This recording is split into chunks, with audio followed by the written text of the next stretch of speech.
নমস্কার, ঘরকন্যা ডায়েরির আরেকটি নতুন পর্বে সকলকে স্বাগত জানাচ্ছি। আজকে আমি বরবটি আর আলু এই দুই রকম আইটেম দিয়ে একটা তরকারি করব।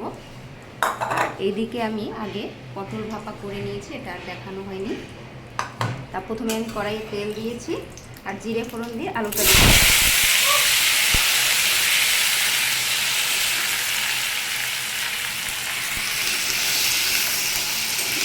ভাজা হয়ে গিয়েছে, আলুর কাঁচা গন্ধটা গেছে। এবারে এই যে বরবটিটা দিয়ে দেবো।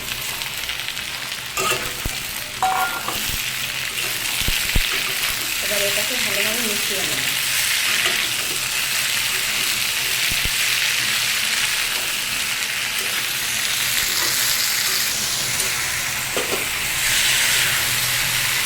দেখুন দুইটা আইটেমই কাঁচা গন্ধটা ছেড়ে গেছে। এবারে এখানে দিয়ে দেবো লবণ।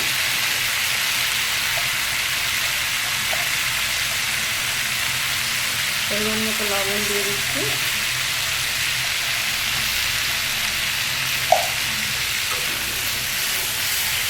আর এইদিকে আমি তিল বাটা করে রেখেছিলাম, এই যে তিলটা বেটে নিয়েছিলাম, সাদা তিল, এটাকে এখন দিয়ে দেবো।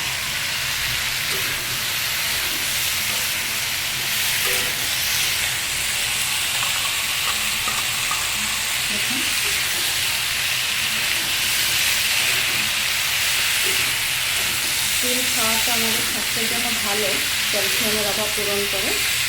এভাবে তরকারিতে তেল দিয়ে রান্না করলে তরকারি খেতেও স্বাদ লাগে আর শরীরের জন্য উপকার।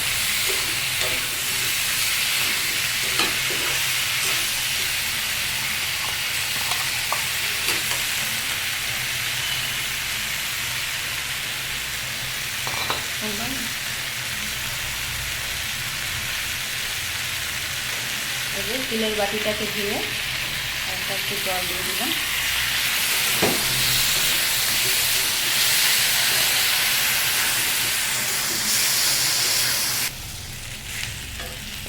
দেখুন আমার সবজিটা কিন্তু অনেকটাই মজে গিয়েছে। আর যারা আপনারা সাদা সবজি খেতে চান, সাদা তরকারি খেতে চান, তারা কিন্তু এটাতে হলুদ না দিলেও চলবে, এইভাবে সাদা সাদা করলেও হবে। আর যারা সাদা না খেতে চান তারা হলুদ দেবেন। অনেকেই আছে সাদা তরকারি পছন্দ করে হলুদ ছাড়া, কিন্তু আমি একটু হলুদ দেবো।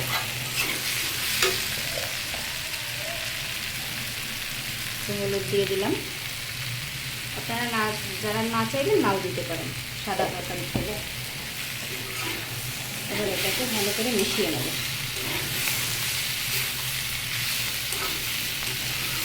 আমার এই রান্নাগুলো যদি কারো ভালো লাগে অবশ্যই দেখবেন, কমেন্ট করে জানাবেন, লাইক সাবস্ক্রাইব করবেন। আর যারা যারা গঠনমূলক কমেন্ট করেন তাদেরকে অসংখ্য ধন্যবাদ। সকলের জন্য রইল শুভকামনা। দেখতে থাকুন তরকারি রান্নাটা আমার। দেখুন তরকারিটা কতটা মজবুত দিয়েছে। এভাবে ভালো করে কষিয়ে রান্না করলে সেই তরকারিটা খেতে স্বাদ লাগে। আর যারা ঝাল লঙ্কা খান তারা দিবেন, তারা তাদের পরিমাণ অনুযায়ী। আমি যেরকম খাই আমি সেরকম দিই। আমি দুটো আস্ত লঙ্কা দিয়ে দেবো।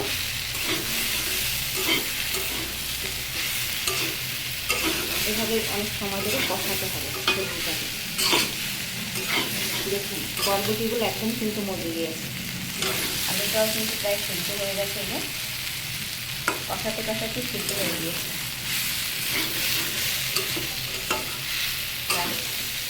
এভাবে তিল বাটা দিয়ে রান্না করলে খেতেও ভালো লাগে।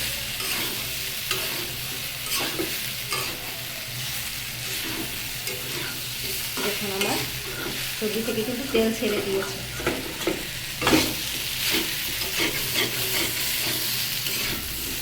এবারে আমি এটাকে জল দিয়ে দেব।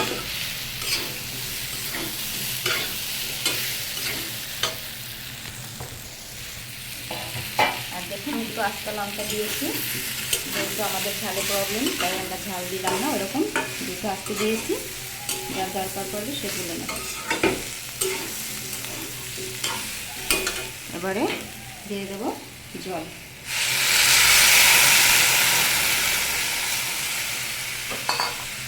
জলটা আপনারা আপনাদের পরিমাণ অনুযায়ী দিবেন।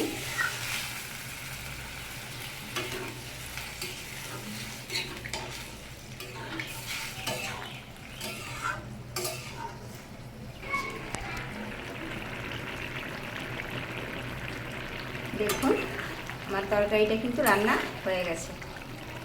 এইভাবে একটু হালকা ঝোল রেখে খেলে খেতে ভালো লাগে। আপনারা এইভাবে তৈরি করে খাবেন। যারা এরকম অতিরিক্ত ঝাল মশলা ছাড়া খাবার পছন্দ করেন তারা এইভাবে করে খাবেন।